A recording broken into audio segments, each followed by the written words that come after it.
কিন্তু হারের পিসে যে এটা তো ছিল একবারে সব প্যাকেট বাইন্ধে প্যাকেট বাইন্ধে নিয়েছে দেখা নিলাম চলে গেছে মামলা যেহেতু মামলা আপনি 700 টাকা নিলেন। আমি ছেলেকে বললাম তুমি হাটটা দিও না, একটু মাংস দেখে শুনে দাও। আর চালে তো সেট মানে দুর্গন্ধ খারাপ, মুখে দেওয়া যায়নি, প্লাস না না খাও ফেলে দিছি।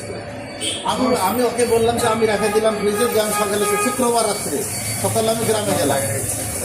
শুক্রবার দিন নিচে যেগুলো সব ছাঁট পড়েছিল খাবার শেষে সেগুলো ও গোছাই দিয়েছে।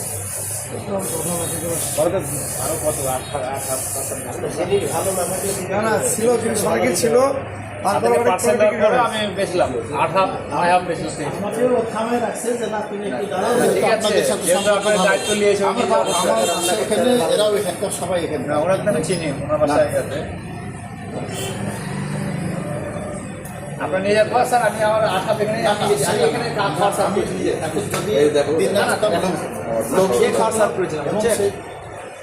তুমি দিলে না কে দিলে? তুমি দিয়েছিলে ছিল ছেলে গেছে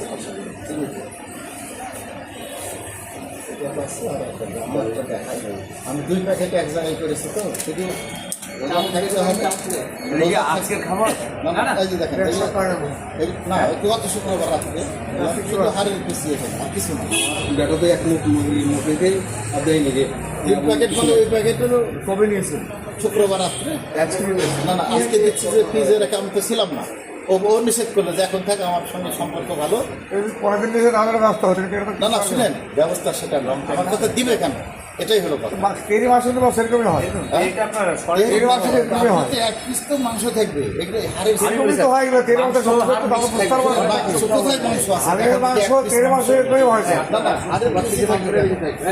না না মাংস এক পিস তো থাকবে আমার 2 প্যাকেটে। আসলে কোনো ব্যবস্থা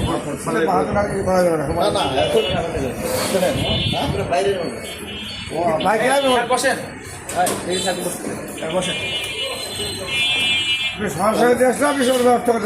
আমি তো নাই, আমাকে নিষেধ করলো, বললে যে থাক আমার পরিচিত চলে ইমানদারি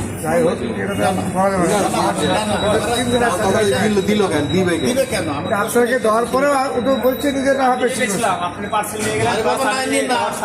এই করেছে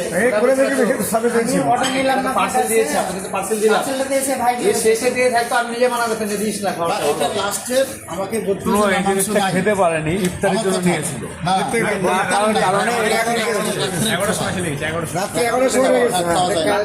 সকালে তো চলে গেছে রাত্রে 11টায় নিয়েছি।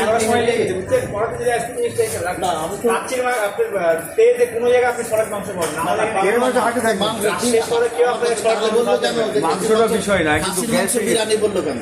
হাসির মাংস বিরিয়ানি বলেছে, আমি বললাম মাংস আছে, ও বললো যে মাংস আছে, তা আমি বললাম তোমাকে ওকে বললাম তাহলে মাংসটা ভিতরেই ছিল, একটু ভালো দেখে দিও, বেচা দিও। তার মানে যে এক পিস যেখানে হার এক পিস না থাকে তাহলে আমি নিবো কেন?